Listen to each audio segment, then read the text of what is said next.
Bismillahirrahmanirrahim. Alhamdulillahilladzi amarana biada'il huquqil khaliqi wa huquqil makhluq wa nahana 'anil zulmi wal fusuq wa 'anil hujrani wal 'uquq. أشهد أن لا إله إلا الله وحده لا شريك له الواحد الأحد وأشهد أن سيدنا محمدا عبده ورسوله الممجد. اللهم صل وسلم وبارك على سيدنا وحبيبنا محمد وعلى آله وأصحابه وأتباعه وذرياته إلى آخر الأبد. أما بعد. Yang kita hormati dan kita cintai para habaib, para alim ulama, guru-guru agama, para muhibbin, hadirin hadirat rahimakumullah. Puji dan syukur selalu kita haturkan kehadirat Allah Subhanahu wa ta'ala yang selalu membimbing kita, memberikan berbagai macam anugerah kepada kita. Salawat dan salam kita haturkan kepada junjungan kita Nabi besar Muhammad sallallahu alaihi wasallam dan kepada seluruh keluarga, para sahabat, zuriat dan pengikut beliau. Para muhibbin rahimakumullah, hadis yang ke-15 dari 40 hadis. An Abi Hurairah radhiyallahu anhu anna Rasulullah sallallahu alaihi wasallam qala man kana yu'minu billahi wal yawmil akhir falyakul khairan aw liyasmut wa man kana yu'minu billahi wal yawmil akhir falyukrim jarah wa man kana yu'minu billahi wal yawmil akhir falyukrim dhaifah. Rawahul Bukhari wa Muslim. Dari Abu Hurairah radhiyallahu anhu bahwa Rasulullah sallallahu alaihi wasallam bersabda, barang siapa yang beriman dengan Allah dan hari kiamat, maka hendaklah dia mengatakan yang baik atau berdiam.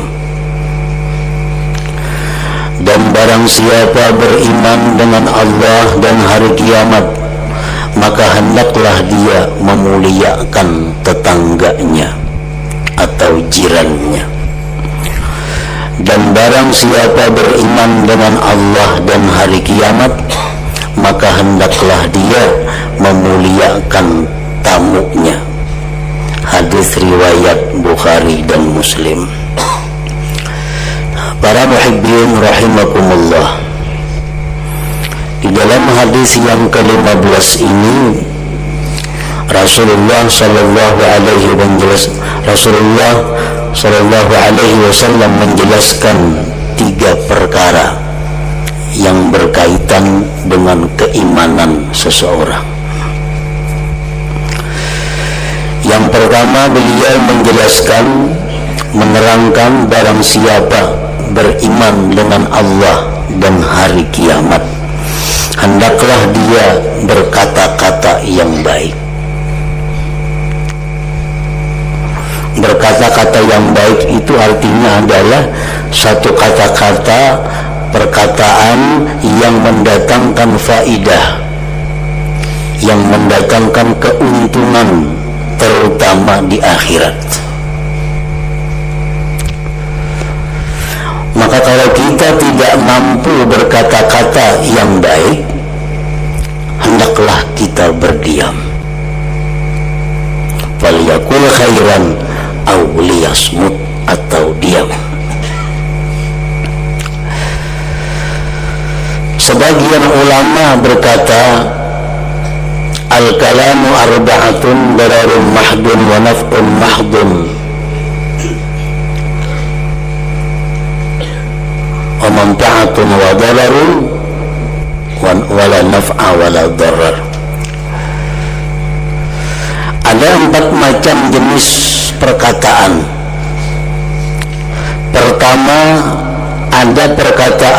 semata-mata membawa mudarat, seperti dusta, ghibah, dan seumpamanya.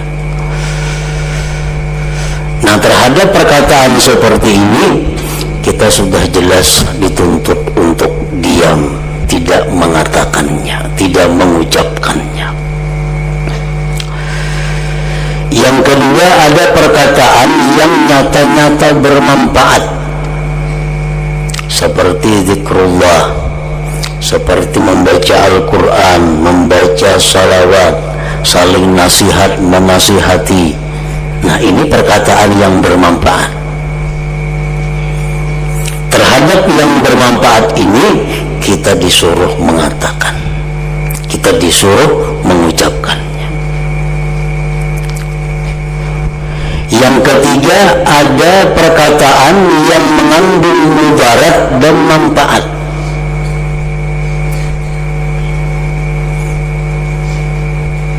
Contohnya memuji seseorang. Nah, memuji seseorang itu manfaatnya ada, mudaratnya ada.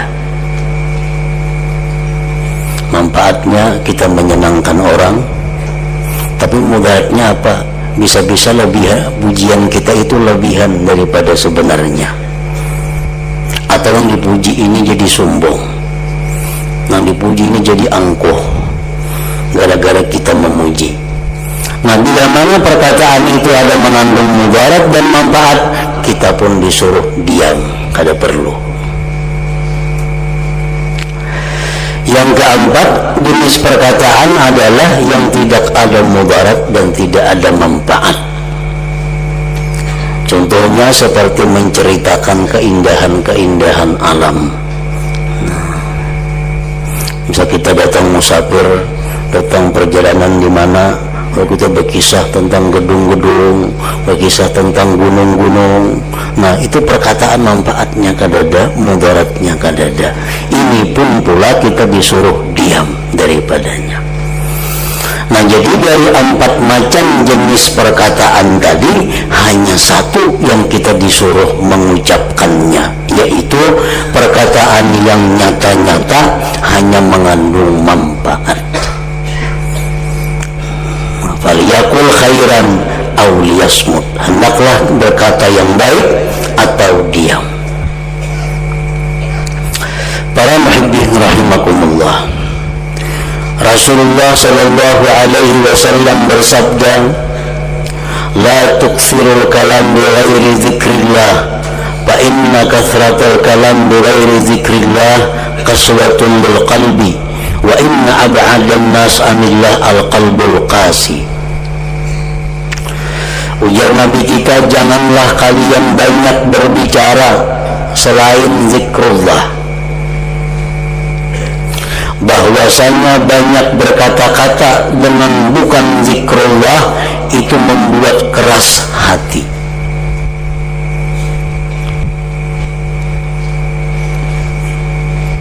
Perkataan yang artinya zikrullah itu bukan semata-mata la ilaha illallah,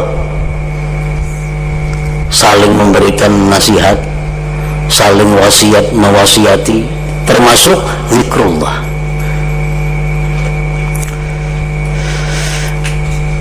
Bahwa banyak bicara dengan selain zikrullah itu membuat keras hati. Keras hati itu macam apa? Orang yang keras hati itu antara lain kada tersentuh dengan nasihat-nasihat. Kita sampaikan Al-Quran kepadanya, kada tersentuh. Kita sampaikan hadis Nabi lawan inya, kada tergerak hatinya. Kita sampaikan perkataan nasihat para wali, para ulama, apalagi tetap ampunnya nang jalan. Nah, ini orang keras hati. Kenapa bisa demikian? Salah satu sebabnya orang ini terlalu banyak bicara yang tidak baik, terlalu banyak bicara yang tidak ada manfaat. Akibatnya hatinya jadi demikian. Wa inna ab'adan nas anillah, bahwa manusia yang paling jauh dari rahmat Allah al-qalbul qasi, orang yang hatinya keras itu. Jadi jangan kita anggap remeh, jangan dianggap intim berkata-kata yang tidak ada manfaatnya, apalagi berkata-kata dosa. Pengaruhnya itu membuat kerasnya hati.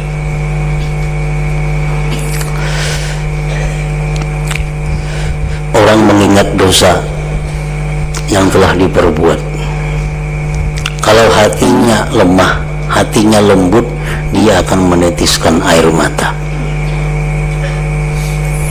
Ingat dosa-dosa bahari itu, kita ingatkan dosa bahari. Sopannya kita lawan Tuhan, waninya kita lawan Tuhan, ingatakan itu. Kalau hati kita ini lembut, menangis. Tapi kalau hati kita keras, kada tetangis. Itu salah satu alamat hati yang keras. Kada ada rasa menyesal terhadap perbuatan-perbuatan yang jahat yang pernah dilakukan. Seorang laki-laki pernah berkata kepada Rasulullah sallallahu alaihi wasallam, "Ya Rasulullah, alimni amalan mudkhilunil jannah." Wahai Rasulullah, ajari aku amalan yang aku masuk surga sebab amalan itu. Rasulullah bersabda, "Fa'at imil ja'i wasqiz zam'ana wa'mur bil 'urfi wanha 'anil munkar." Jadi Nabi kalau kita hendak masuk surga, amalannya beri makan orang yang lapar, minumi orang yang haus, laksanakan amar ma'ruf dan nahi munkar. Nah, ini amalan masuk surga. Fa illam tutik dzalik fakuffa lisanaka illa min khair. Jikalau kamu tidak mampu melakukan amalan-amalan tadi, ada penggantinya. Tahanlah lisan kamu daripada berkata-kata kecuali yang baik. Nah, jadi artinya apa? Kita menahan mulut kita daripada berkata-kata yang tidak baik, itu sangat besar pahalanya. Menempati memberi makan orang yang lapar, meminumi orang yang dahaga, dan melaksanakan amar ma'ruf nahi munkar. Sebagian ulama berkata bahwa ada amalan yang paling besar pahalanya dan paling intim ungkusnya, paling nyaman gawiannya. Apa amalannya? Menahan mulut daripada berkata-kata yang sia-sia. Intim biayanya. Dan kada sakit. Wong uyo awak kalau sembahyang uyo, puasa lapar. Kalau kita menahan mulut dari berkata-kata, nah palapahnya. Padahal pahalanya sangat besar. Nah, para muhibbin rahimakumullah, yang kedua Rasulullah sallallahu alaihi wasallam bersabda, "Wa man kana yu'minu billahi wal yawmil akhir falyukrim jara." Siapa yang beriman dengan Allah, dengan hari kiamat, hendaklah memuliakan tetangganya, jirannya. Pengertian tetangga di sini mencakup 3 kelompok. Pertama, tetangga yang serumah. Siapa tetangga serumah? Pasangan hidup kita. Bini itu jiran juga ngarannya. Jiran yang paling barak nih tuh. Yang kedua, rumah yang berdampingan dengan kita. Jiran juga ngarannya. Yang ketiga, 40 buah ke muka, ke belakang, ke kanan, ke kiri. Itu disebut jiran juga. Nah, jadi memuliakan jiran mencakup arti ketiga-tiganya tadi. Para muhibbin rahimakumullah, bagaimana cara memuliakan jiran itu? Memuliakan memuliakan jiran itu adalah dengan cara menunaikan segala hak-hak jiran yang ada pada diri kita. Bila mana kita mampu menunaikan hak jiran, berarti kita memuliakan mereka. Rasulullah sallallahu alaihi wasallam bersabda, "Atadri ma haqqul jar?" Tahukah engkau apa itu hak tetangga? Idza sta'anaka a'antah. Bila dia minta tolong kepada engkau, maka tolonglah dia. Nah, kalau jiran minta bantuan kepada kita, bantulah dia. Wa idza istaqradaka aqradtah. Bila dia mau berhutang kepada engkau, hutangilah dia. Wa idza taqara utta alaih. Bila dia susah fakir, bantulah atasnya. Wa idza marida utta. Bila dia sakit, jenguklah dia. Wa idza asabahu khairun hannaita. Bila dia dapat kesenangan, bila dia dapat kebaikan, engkau tampakkan kegembiraan engkau kepadanya. Kita umpat jiwa gembira. Wa idza asabathu musibah azzaita. Bila mengenai akan dia satu musibah, maka engkau hiburlah dia. Wa idza mata ittaba'aka janazatah. Bila dia mati, maka engkau ikutlah jenazahnya. Wala tastatil alaihi bil bina fatahjub anhu ar-rih illa bi'idnih. Jangan kau membangun bangunan lebih tinggi daripada rumahnya, karena akan membimbing angin udara daripadanya, kecuali seizin dia. Wala tu'dhihi bi qutari rihi kidrika illa an tadhrifa lahu minha. Jangan kau sakiti tetangga itu dengan aroma makanan yang ada pada engkau, kecuali engkau kasih akan dia.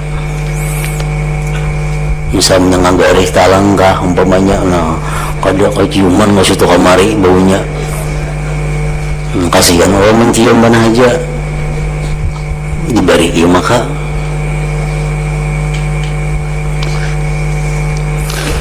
Wa in ishtaraita fahatihatan fa'ahdi lahu.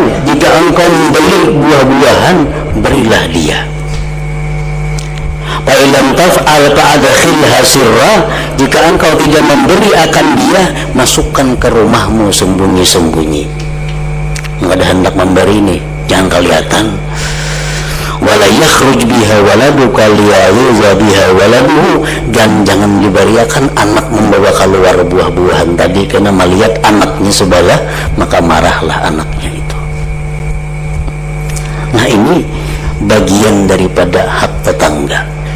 Bila mana kita mampu melaksanakan itu, maka kita termasuk orang yang memuliakan jiran, tetangga, sebagaimana yang disampaikan oleh Rasulullah sallallahu alaihi wasallam. Para muhibbin rahimakumullah, Rasulullah bersabda, la yu'addi haqqal jar illa qalilun mimman rahimallah. Tidak akan bisa menunaikan hak tetangga tadi kecuali hanya sedikit orang-orang yang disayangi oleh Allah subhanahu wa ta'ala. Jadi kalau kita memaham daripada hadis yang tersebut tadi, ada dua hal untuk tetangga. Yang pertama, yang tertinggi, bahwa kita berbuat baik kepada mereka dan bersabar atas gangguan-gangguan mereka. Ini tingkatan yang tertinggi. Kalau kita berbuat baik, kalau ini kada berbuat baik, kita sabar menghadapinya. Nah, ini tingkatan yang tertinggi yang menunjukkan kesempurnaan iman seseorang. Berbuat baik kepada tetangganya, menghormati tetangganya dengan menunaikan hak-hak tadi. Namun bila dia dizalimi oleh tetangga, dia tidak akan membalasnya, bahkan dia sabar dengannya. Ini nomor nomor satu. Apabila kita tidak mampu yang nomor satu itu, minimal kita di nomor dua. Nah, kalau kita kada mampu berbuat baik kepada tetangga, maka jangan sekali-kali menyakiti atau mengganggu tetangga. Nah, itu minimal. Sudah berbuat baik lawan tetangga kada, mengganggu barang jangan, menyakiti jiran barang jangan, karena ini merupakan akhir atau ujung daripada keimanan seseorang. Kalau sudah kita mengganggu tetangga dengan bentuk apapun, itu sudah tergolong orang-orang yang kurang imannya. Jangan sampai kita termasuk dalam golongan yang kurang iman. Ya minimal kalau kita kada berbuat baik, jangan menyakiti, jangan mengganggu tetangga. Para muhibbin rahimakumullah, Rasulullah sallallahu alaihi wasallam bersabda, "Man adza jarahu faqad adzani wa man adzani faqad adzallah." Siapa yang mengganggu tetangga berarti mengganggu aku, kata Rasulullah. Siapa yang mengganggu aku, menyakiti aku, berarti menyakiti Allah subhanahu wa ta'ala. Nah, ini kedudukan tetangga. Kalau kada kau berbuat baik, jangan mengganggu, jangan menyakiti.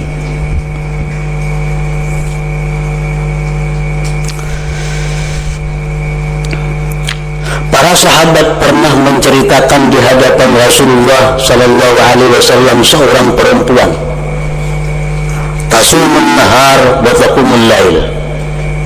Wahai Rasulullah, ini perempuan siang puasa, malam beribadah. Wa tu'zi jaraha, tapi dia berkata-kata menyakiti hati tetangganya. Kalau soal puasa, nomor satu, bangun malam, ini perempuan bangun malam. Tapi bila berkata-kata, padas tersinggung orang sebelah.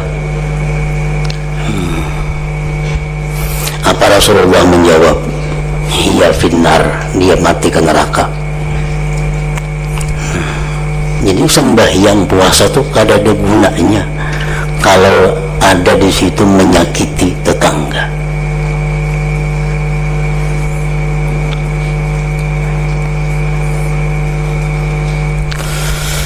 Dalam kesempatan lain Rasulullah sallallahu alaihi wasallam bersabda, "Wallahi la yu'minu, wallahi la yu'minu, wallahi la yu'minu." 3 kali beliau bersumpah. Ujar Nabi, demi Allah tidak beriman, demi Allah tidak beriman, demi Allah tidak beriman. Sahabat ini bingung, luar biasa ini. Siapa wahai Rasulullah? Beliau menjawab, man la ya'manu jaruhu bawa'iqahu. Orang yang tetangganya tidak merasa aman daripada kejahatannya. Orang merasa kada aman dengan inyan sebelah itu, nah. Baik tingkah lakunya, baik kata-katanya, baik kelakuannya, maulah orang pusing. 3 kali Rasulullah mengatakan la yu'minu, orang itu tidak beriman. Dan di dalam masalah jiran ini tidak ada kecuali. Bahkan orang yang kafir pun kalau dia jiran, ada hak yang mesti kita hormati. Jangan hanya orang Islam, orang kafir pun kalau masuk tetangga kita, itu ada hak yang mesti kita berikan. Apalagi orang fasik di bawah kafir, apalagi orang yang kada fasik, yang bujur-bujur adil.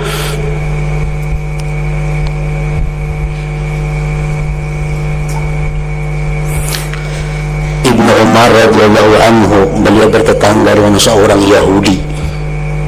Setiap kali di rumah beliau itu mengadakan acara baruhan apa, selalu mengingatkan kepada keluarganya, ingatkan Atari itu sebelah orang Yahudi itu. Yahudi Kenapa diberi? Kenapa dihormati? Karena tetangga. Ada hak tetangga.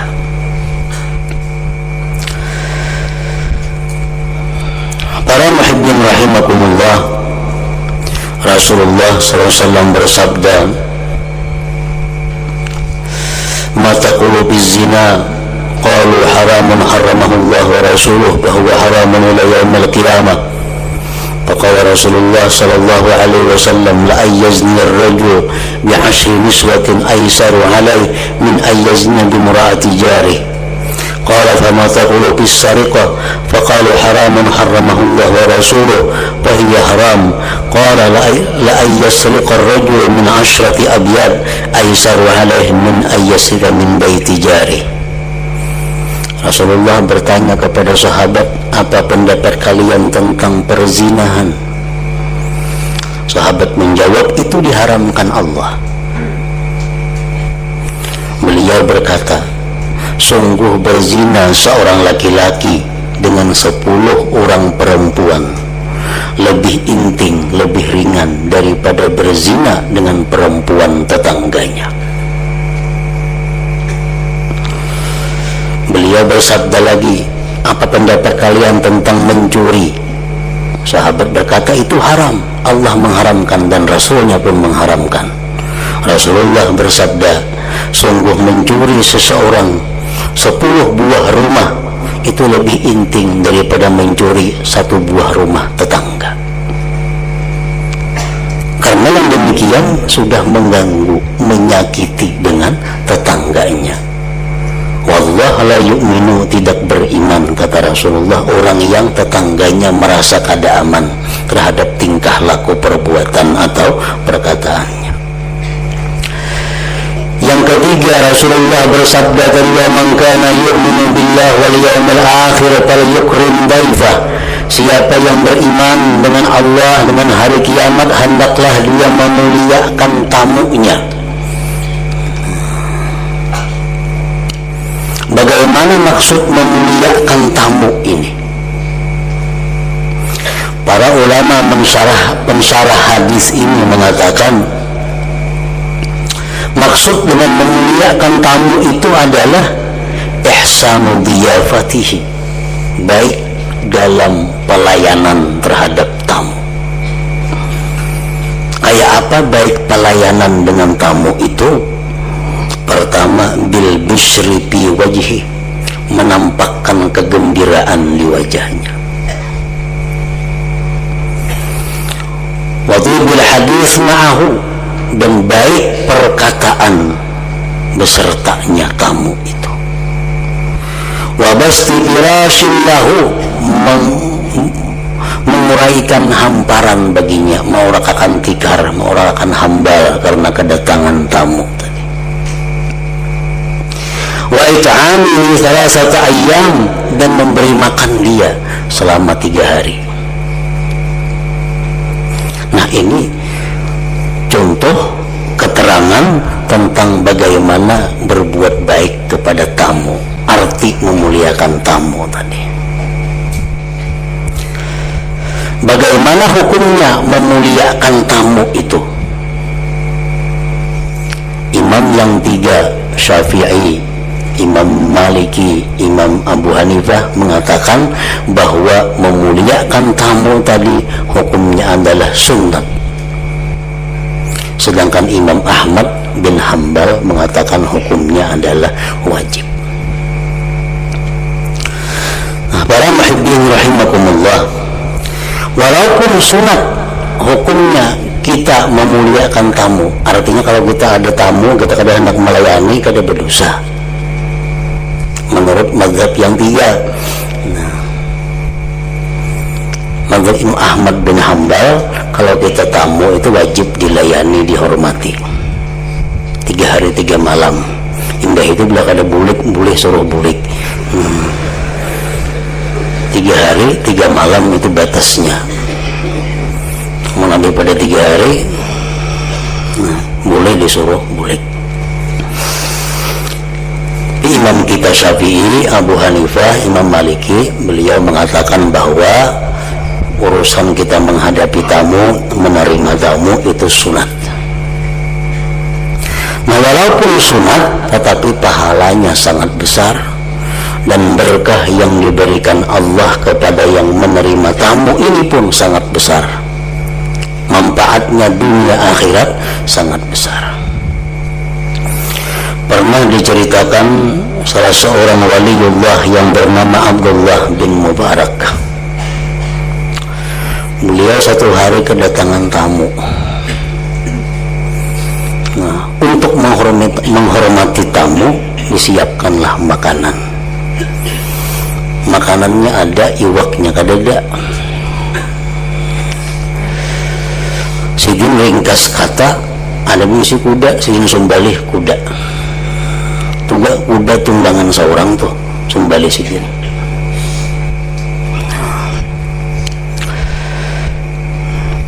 Dimasak, dihidangkan kepada tamu. Datang nang bini Abdullah bin Mubarak. Mana kuda? Kok sumbalih? Nah, pada sumbalih kuda. Tadi ada tamu datang. Iwak kadada, kuda itu sumbalih. Beratangkar lawan nang bini.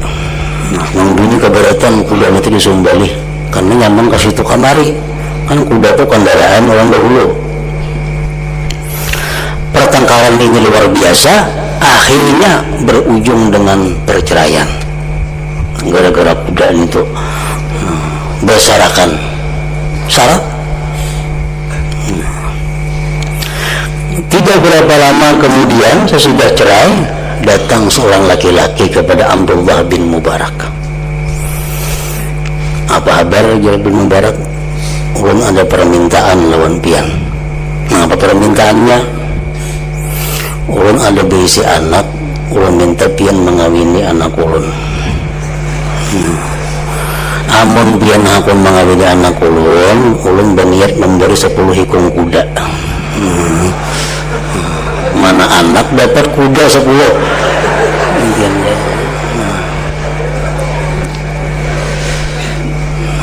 Berkat apa? Memuliakan tamu.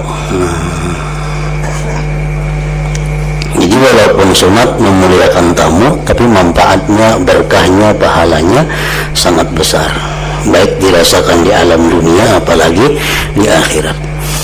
Nah, kemudian hadis yang ke-16, la hadratin Nabi sallallahu alaihi wasallam